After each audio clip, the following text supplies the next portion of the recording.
मेरे YouTube channel astro Naresh पर आपका स्वागत है। नमस्कार, मैं हूं नरेश कुमार। सबसे पहले उन दर्शकों का धन्यवाद जिन्होंने पेज को सब्सक्राइब किया है, पेज के वीडियोस को शेयर कर रहे हैं, लाइक कर रहे हैं और कमेंट बॉक्स में हमें अपनी राय भी दे रहे हैं।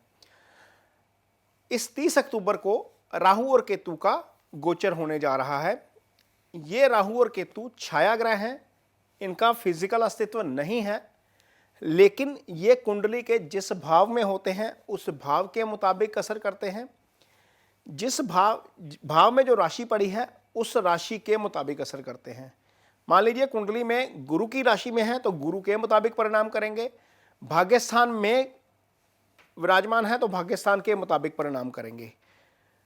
इन दोनों का की सबसे खास बात यह है कि गोचर में इनका असर बहुत तेजी के साथ होता है और ख़ास तौर पर यदि ये आपकी कुंडली में 8वें और 12वें भाव में विराजमान है तो ये नेगेटिव असर करते हैं बहुत बुरे तरीके से। ये डराने के लिए नहीं, ये प्रैक्टिकल बात है, क्योंकि सामान्य तौर पर जो ग्रह होते हैं 6, 8, 12 में अच्छा असर नहीं करते, लेकिन राहु और केतु ऐसे ग्रह हैं जो 8 और 12 सिर्फ 2 भाव है, क्योंकि ये दोनों ही नुकसान वाले भाव हैं।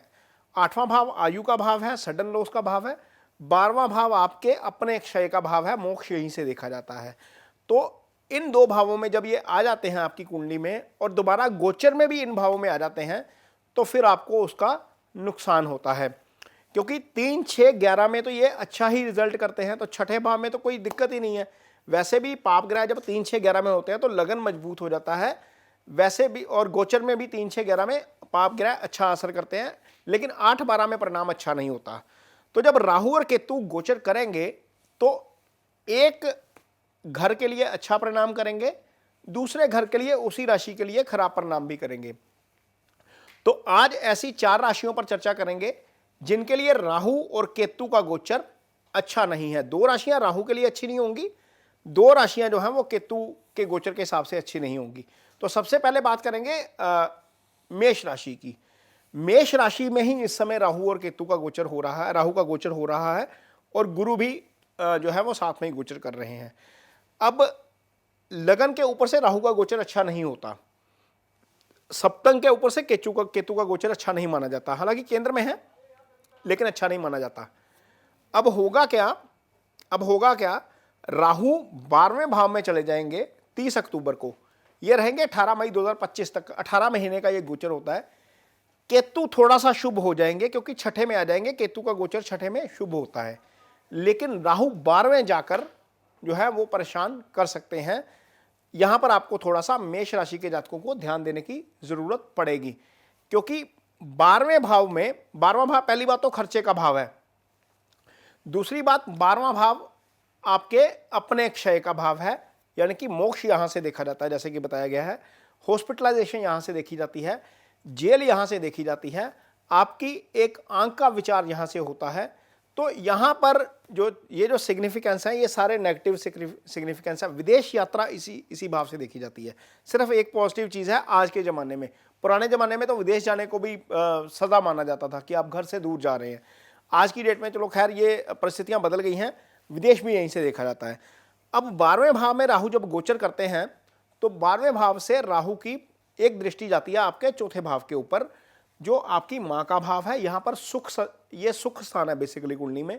तो ट्रांजिट में यदि आपकी कुंडली में राहु ऑलरेडी 12वें हैं और गोचर में भी 12वें आ गए तो ट्रांजिट में चौथे भाव को देखेंगे, माँ को डिस्टर्ब करेंगे, आपकी पीस ऑफ माइंड को डिस्टर्ब करेंगे। आपका यदि कोई एसेट खरीदने का प्लान है, मकान का, गाड़ी का, बंगले का, कुछ भी खरीदने का प्लान है, तो वहाँ पर आपको बाधा आ सकती है। ये चीज़ें थोड़ी सी दिक्कत भरी हो सकती हैं।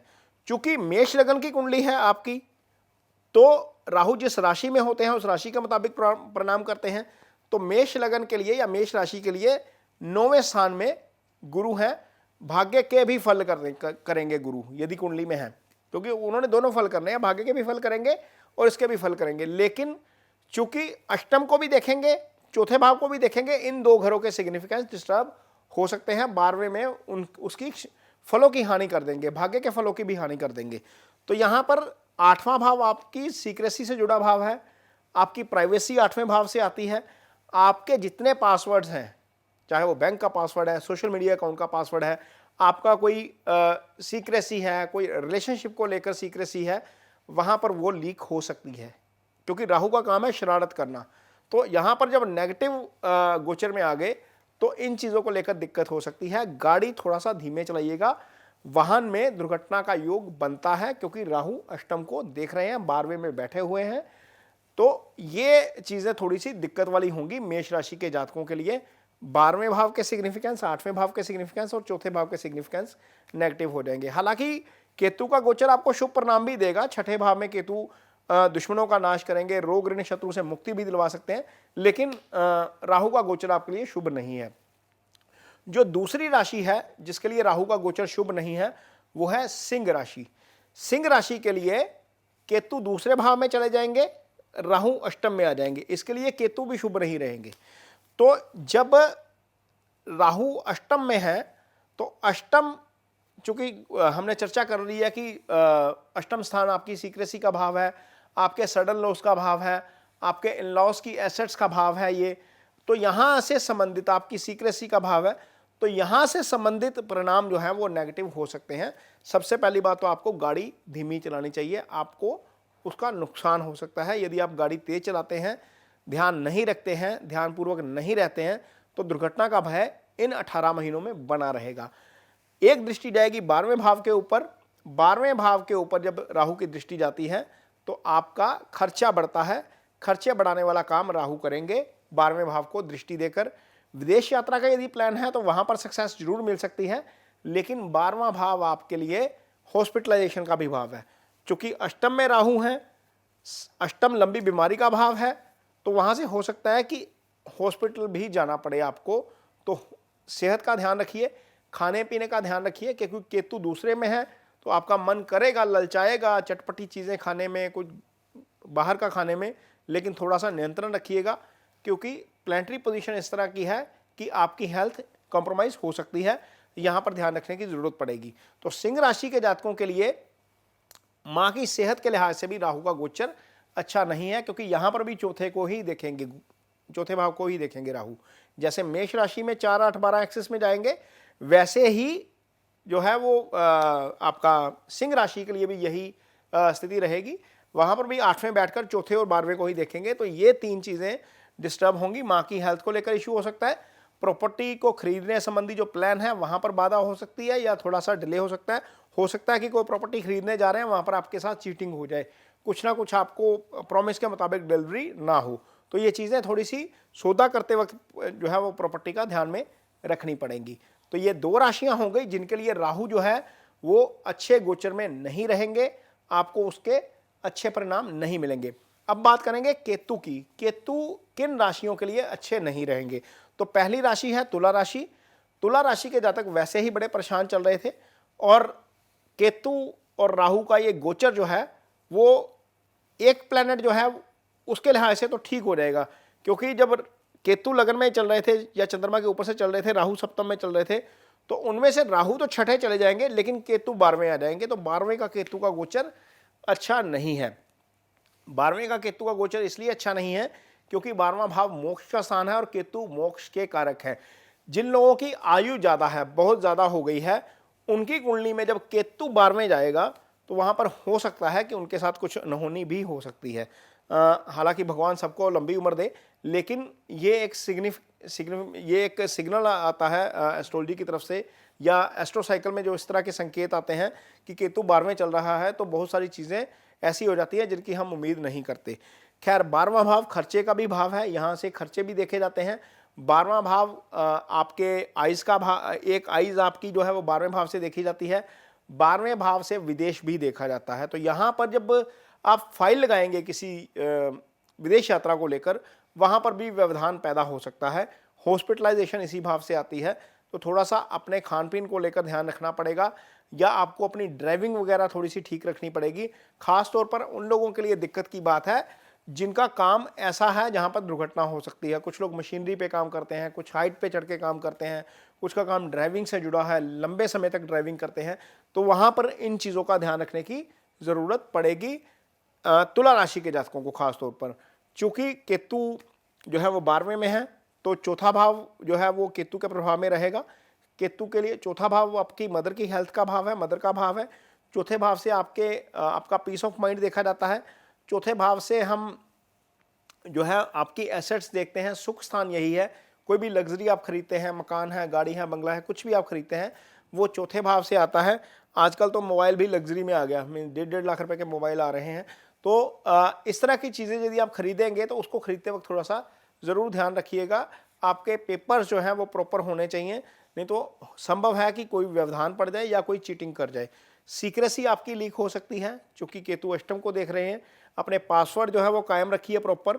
आपने चाहे आपके सोशल मीडिया अकाउंट हैं, चाहे आपके बैंक अकाउंट हैं, क्योंकि आजकल सारी डीलिंग जो है वो पेटीएम गूगल के ज़रिए हो गई है, तो आपके बैंक अकाउंट लिंक है मोबाइल के साथ, आपका पासवर्ड हैक हो सकता है और वहाँ से आपको नुकसान हो सकता है, क्योंकि 12वां भाव ऐसे खर्चे का भाव है जिसकी आप कल्पना नहीं करते, वहाँ से आपको हानि हो सकती है। ये चीज़ें ध्यान में रखिए, आपकी सीक्रेसी लीक हो सकती है। तो ये तुला राशि के जातकों के लिए केतु का असर जो है वो देखने को मिलेगा, केतु जब 12वें आ जाएंगे। जो दूसरी राशि है जिसके लिए केतु जो है वो शुभ गोचर में नहीं रहेंगे, वो है कुंभ राशि। कुंभ राशि के जातकों के लिए केतु अष्टम में गोचर करेंगे, क्योंकि जो कुंभ राशि है उसके लिए बुध की कन्या राशि अष्टम भाव में रहेगी। तो अष्टम भाव में जब केतु गोचर करेंगे तो वहाँ पर आपके लिए जो है वो समस्या खड़ी हो सकती है, क्योंकि अष्टम का गोचर अच्छा नहीं होता केतु का। और यदि आपकी कुंडली में केतु अष्टम में है, केतु की महादशा चल रही है, अंतर्दशा चल रही है, तो आपको परेशानी ज़्यादा हो सकती है इस गोचर के दौरान 18 महीने। अब अष्टम भाव आपकी आयु का भाव है। अष्टम भाव से सडन लॉस देखा जाता है, यानी कि अचानक से हानि, दुर्घटना यहीं से आती है, आपकी सारी सीक्रेसी यहीं से आती है। आपके मोबाइल के पासवर्ड, सोशल मीडिया के पासवर्ड, आपके बैंक अकाउंट के पासवर्ड यहीं से आते हैं, आपकी रिलेशनशिप की सीक्रेसी यहीं से आती है। तो ऐसा हो सकता है कि इन क्षेत्रों में थोड़ी सी दिक्कत हो जाए, तो पासवर्ड अपने थोड़े से सिक्योर रखिएगा। अब केतु जब अष्टम में गोचर करेंगे तो एक दृष्टि देंगे 12वें भाव को। 12वां भाव आपके खर्चे का भाव है। खर्चा वैसे तो सामान्य तौर पर हम आय इनकम होती है तो खर्चे करते हैं, लेकिन जब इस तरह का गोचर होता है तो आपको अनएक्सपेक्टेड खर्चे आते हैं, वो खर्चे भी नेगेटिव साइड के। पॉजिटिव साइड में तो खर्चा हो गया ना, आपने पैसा आपके पास आया, आपने गोल्ड ले लिया, आपने कुछ शेयर्स ले लिए, आपने कुछ मकान में इन्वेस्ट कर दिया, कहीं प्रॉपर्टी में इन्वेस्ट कर दिया, वो तो आपकी रिटर्न कमाने वाली चीज़ हो गई। लेकिन कुछ खर्चे ऐसे होते हैं जहाँ से रिटर्न नहीं आती, अनएक्सपेक्टेडली आ जाते हैं। नेगेटिव साइड पे खर्चे जो जाते हैं वो इस तरह के गोचर के कारण आते हैं। वहाँ पर थोड़ा सा आपको ध्यान रखना पड़ेगा, मेंटली प्रिपेयर रहना पड़ेगा 12वें भाव के ऊपर केतु की दृष्टि के कारण। 12वां भाव हॉस्पिटलाइजेशन का भाव है, 12वें भाव से खर्चा आता है, 12वें भाव से आपकी आइज का विचार होता है। एक आंख आपकी 12वें भाव से आती है, बाईं वाली। और 12वां भाव विदेश का भी भाव है। यदि आप विदेश में जाना चाह रहे हैं, वहाँ पर जाकर आपको समस्या आ सकती है, हो सकता है कि आपकी फाइल में ही दिक्कत आ जाए। तो ये चीज़ें आपको थोड़ी सी परेशान कर सकती हैं कुंभ राशि के जातकों को केतु की दृष्टि के कारण 12वें भाव के ऊपर। केतु की एक दृष्टि आएगी चौथे भाव के ऊपर। चौथा भाव सुख स्थान होता है, माँ की हेल्थ यहीं से देखी जाती है, माँ के सुख का भी विचार यहीं से किया जाता है। और आपकी एसेट, आपकी प्रॉपर्टी, आपकी गाड़ी, बंगला, कोई भी जहाँ से आपको सुख आता है, ऐसा साधन चौथे भाव से देखा जाता है। तो वहाँ पर आपको दिक्कत आ सकती है। यदि आप कोई प्रॉपर्टी खरीदने जा रहे हैं तो ये इंश्योर करिए कि वो प्रॉपर्टी ठीक है, वहाँ पर कोई चीटिंग ना हो जाए। कार खरीदने जा रहे हैं तो ध्यान रखिए, कोई भी ऐसी लग्जरी वाली चीज़ जो खरीदने जा रहे हैं तो आपको थोड़ी सी सावधानी के साथ काम लेना पड़ेगा। तो ये राहु और केतु के गोचर को लेकर जिन 4 राशियों को सावधान रहने की जरूरत है उसके संबंध में जानकारी है। ये वीडियो आपको कैसा लगा इस पर कमेंट बॉक्स में अपनी राय जरूर दीजिए। यदि ये वीडियो अच्छा लगे तो इसे शेयर जरूर करिए, पेज को सब्सक्राइब जरूर करिए। इसके साथ ही मुझे दीजिए इजाजत। नमस्कार।